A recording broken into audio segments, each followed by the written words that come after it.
Well, good morning, everybody. Welcome back to Life with Nana. I'm Nana, and I'm so glad you're here today. Today, we're going to be in the kitchen and we're going to be canning some potatoes. I noticed that our potato stores on our shelf over there, we're down to 4 jars, and so we want to try to get some more in there. And I happen to have a bag of potatoes that I need to use up, so that's a good deal. All right, so we're gonna get these potatoes peeled, and I have my lids, and these are the 4 jar lids, and they recommend that you soak these in warm water. So I've got some water in my kettle over here.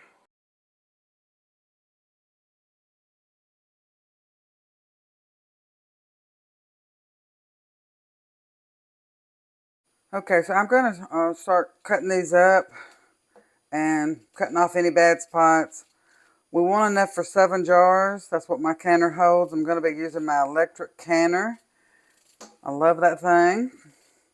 I'll show it to you here in just a few minutes. It's the same one I've used in previous videos.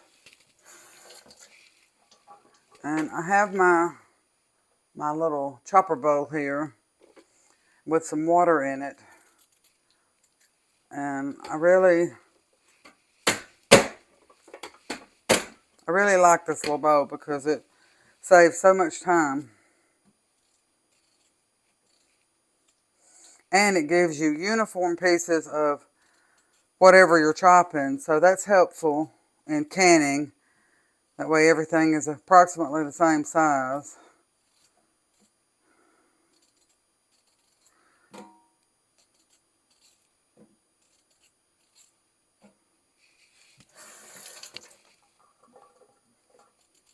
You will want to refer to the National Home Food Preservation website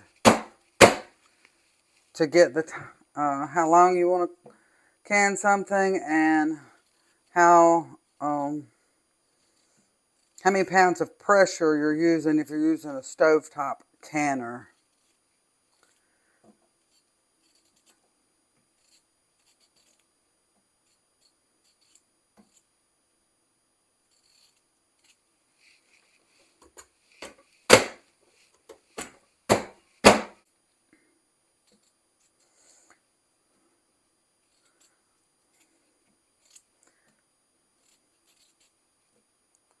It's really a nice day here in North Alabama. I think we're going to be in the 60s today.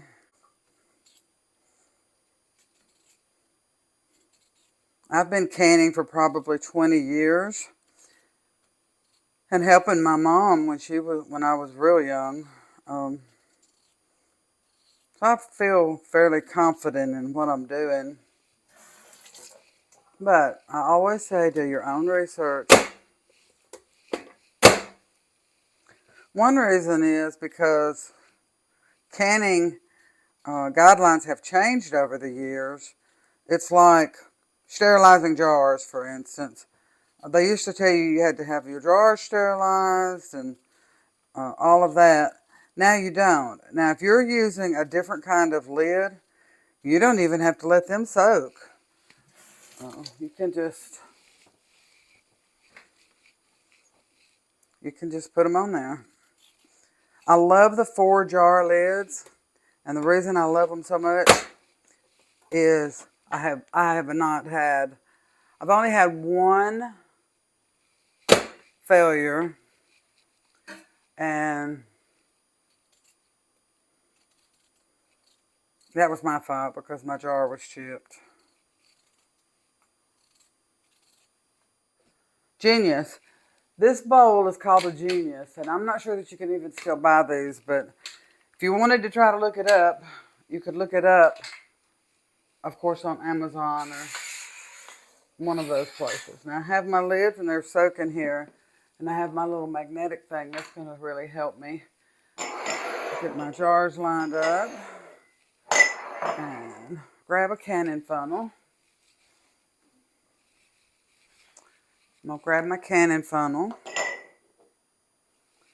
And I'm just going to start filling these jars up. We want these up to about 1 inch headspace. Some people like to soak their potatoes to get some of the starch out. I just don't find that necessary. It might make for a prettier looking potato in the jar, but I'm not worried about that either. Of course, you want it to look as nice as you can, but I just want it to taste good.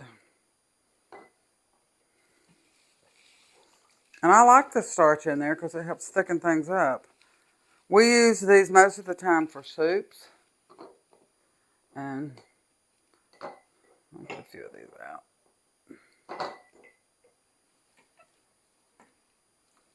Probably going to have to peel a couple more.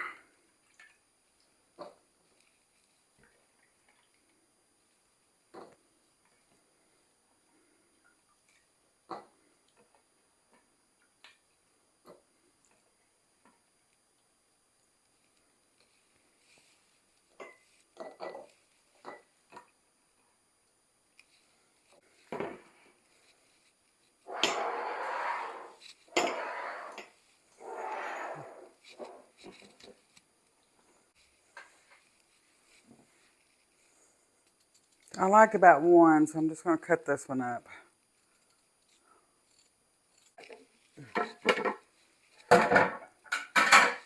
So I have my 7 jars, and I see a bad spot, so let's get that out. And I'm going to take my towel, and I'm going to wipe around the rims. There shouldn't be anything to bother anything on. I'm not going to put any salt in these because I don't know what I'm going to be using these for. So sometimes you want salt, sometimes you don't. And we're going to just fill these up with some cool water up to that bottom ring right there. Right there. That's about 1 inch. You want to keep your headspace about 1 inch, and that way it doesn't siphon out on you.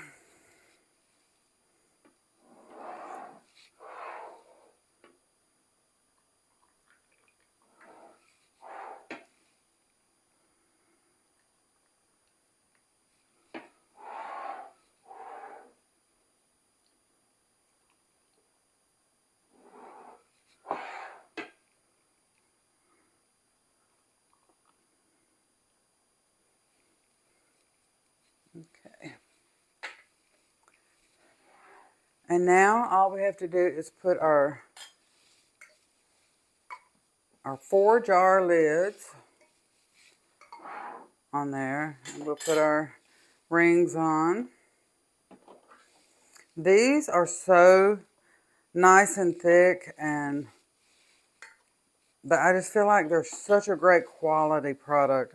I know I say that in every canning video, but it really is great when a company makes a good product that you can depend on every single time you use it.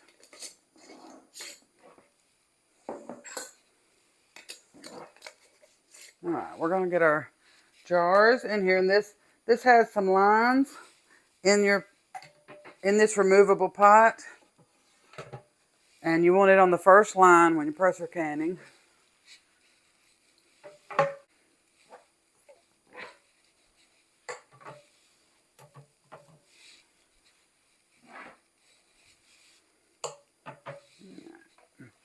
We're going to put our lid on.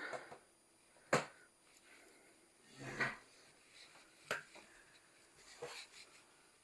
going to turn this to my regulator to vent. I'm going to put my lid lock down and turn it. Okay, so it's asking me if I want to pressure can. I do. Potatoes. Insert jars, I already did that. Now it's going to start warming up, and when the water gets warm, it'll start counting down to vent. It'll need to vent for 10 minutes, and then you'll turn this regulator. And that's what this is, the regulator. And you'll turn that to can. Now you want to make sure right now it's on vent, because it's important that you get all the air out of here before you start the canning process. So canning is very simple, very easy. I do happen to just adore this canner. This is a Presto Precise digital pressure canner, and you have to use a pressure canner when you're canning low acid foods like potatoes and other things, meat, those kinds of things. You can water bath certain things. I would recommend to get a Ball canning book or go to the National Home Food Preservation website and look it up and do some research on your own and see. And you'll see when these come back out, they're going to be so beautiful, and we'll have 7 more jars of potatoes on our pantry shelf. So I'll bring you back when they're finished.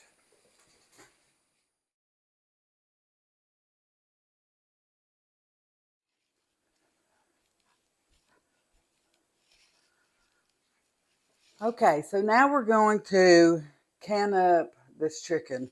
Papa cut up, how many pounds was it, Papa? About 10 pounds of chicken. You can see he just cut it up into chunks. And we're going to do this in pint jars. And so I have everything laid out here. I've got my canner over here ready. And we're doing a raw pack method, which just simply means that we're putting the chicken in the jar raw. And we're going to fill this up pretty good. You don't want it packed down in there, really. You don't want to really pack it down. And then we're going to wipe each jar with a paper towel with some vinegar. I have my 4 jar lids that have been soaking. And we're just going to put the lid and ring on it just like that.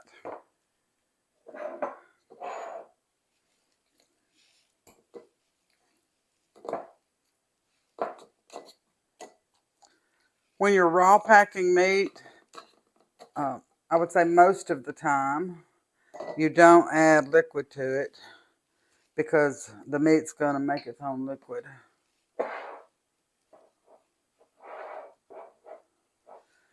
Last night, I went ahead and put all my jars in the dishwasher so they were ready to go.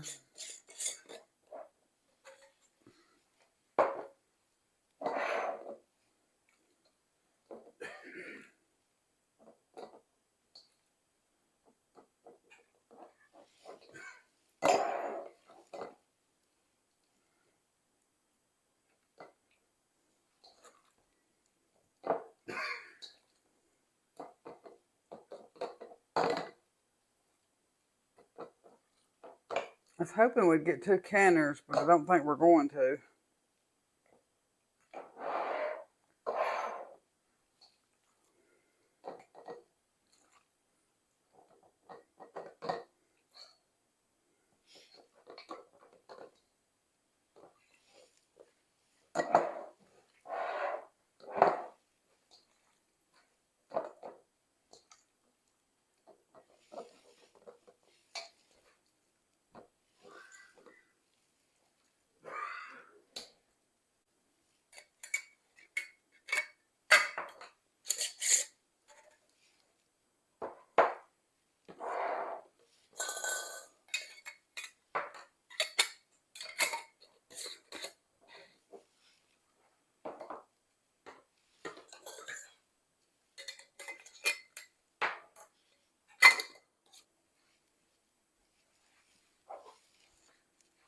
We're just going to put them in our canner.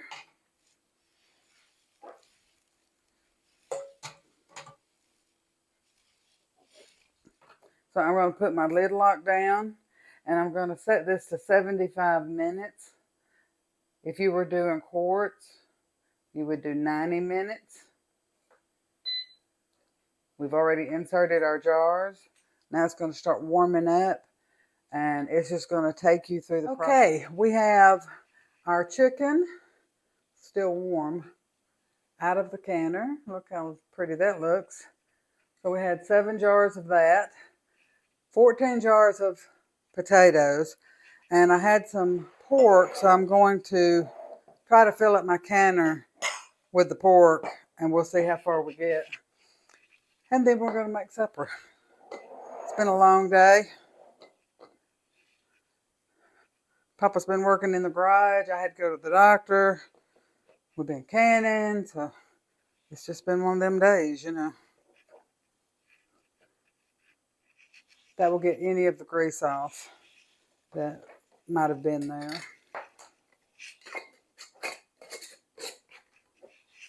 All right, so there's so much you can do with this kind of food on your pantry shelf. The chicken, the pork, we do beef, we do venison. You've seen me do that. And it's really good to make a gravy and put it over rice or potatoes or any of that kind of thing. It's great in casseroles. There's so much you can do.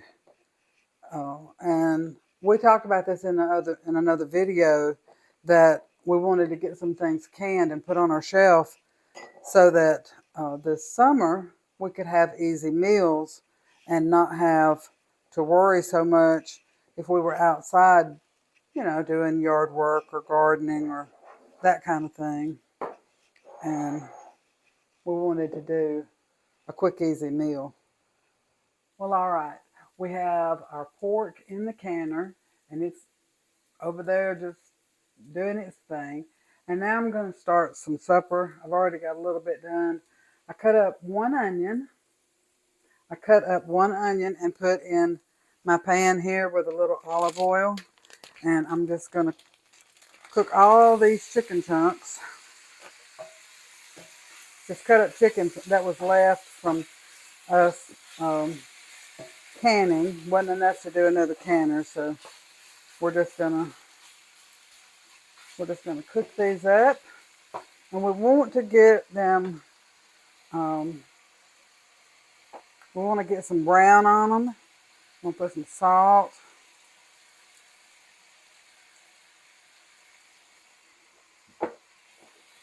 And then in here I have onion powder and garlic powder. And I'm going to put some of that. And we're just going to cook this on medium high heat. And just let it get brown in this pan with these onions. I am going to add just a little bit more olive oil to my pan.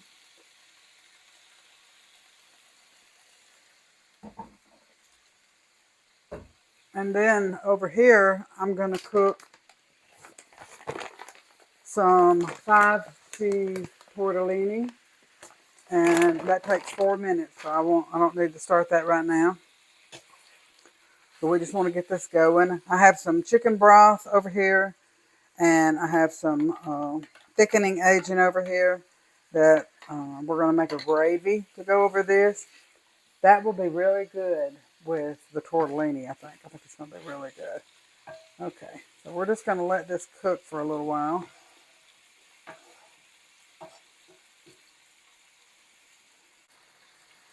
Okay, I cut the chicken up just a little bit more so that it would cook just a little quicker and just be in more of a bite-sized pieces.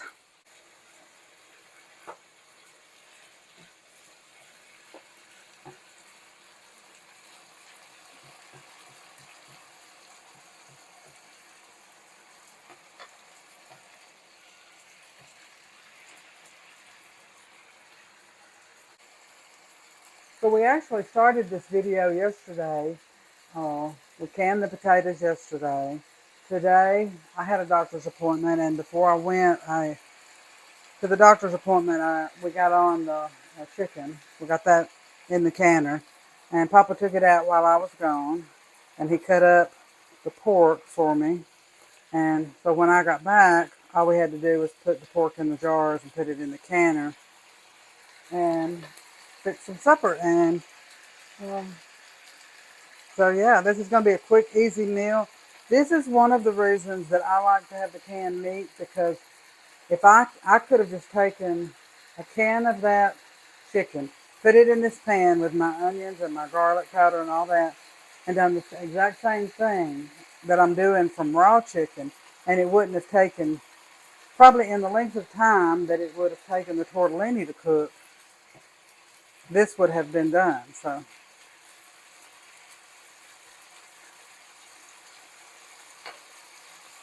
this is something that my mom used to fix a lot. It's just canned pear halves. And all you do is just put just a little bit of mayonnaise in the center of each one of these. Doesn't have to be a lot.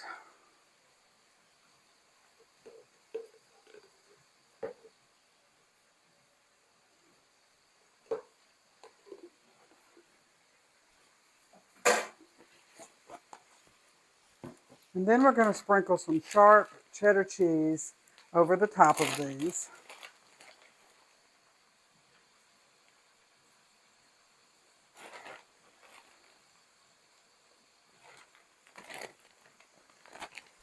And then if you want to be extra fancy, you can take one of these cherries and put right on the top of that. And it makes a really pretty presentation.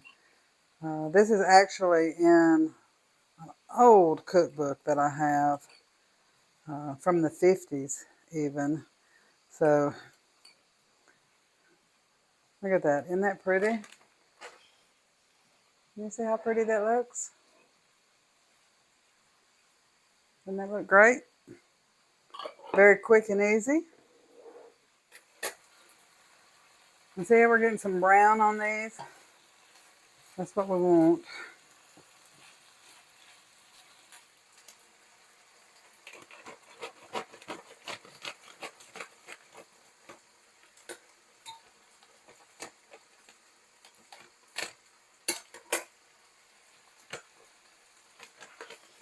We're just going to dump these in.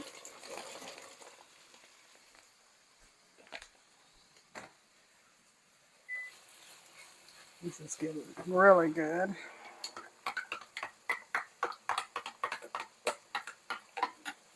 Let's see. Make sure it's done. I know it is. Yep. All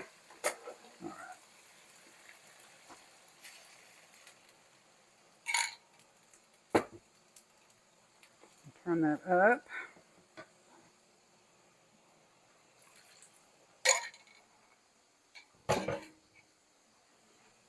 And then I have some cornstarch and cold water.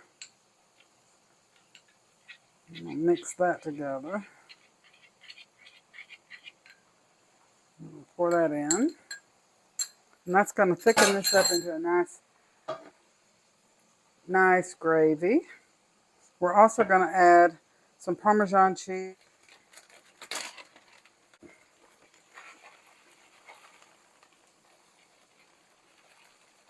And probably put about a half a cup of Parmesan cheese in there.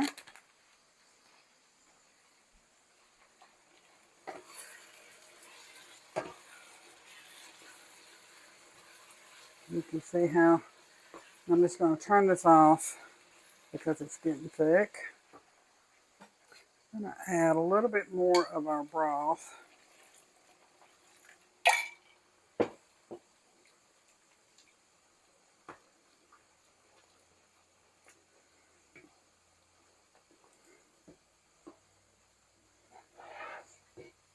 I'm just going to turn it off and leave it sitting right there. All right. So my canner is finished venting.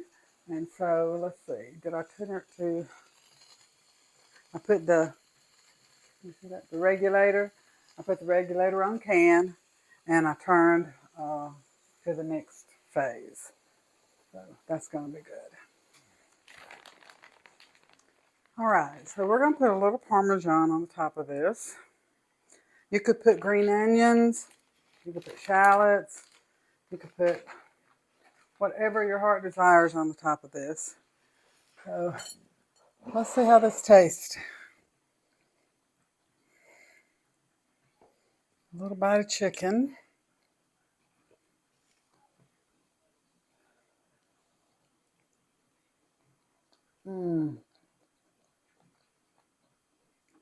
That is exactly what I've been wanting all day.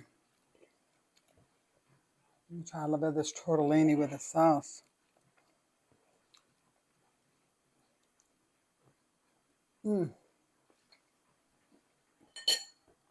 That is fantastic. We got a little bite of this.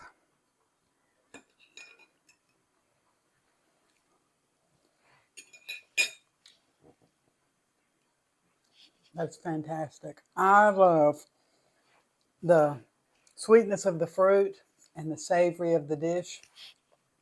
So I really do enjoy this kind of food, and I hope you do too. Well, we've had a productive day, and I'm so thankful for it. It's been a beautiful day here in North Alabama. Got all the doctor business taken care of. We've got a lot of food canned and put on our pantry shelves, and we have supper cooked, and I know I'm ready to sit down and enjoy some time with Papa. I hope you've had a wonderful, wonderful day.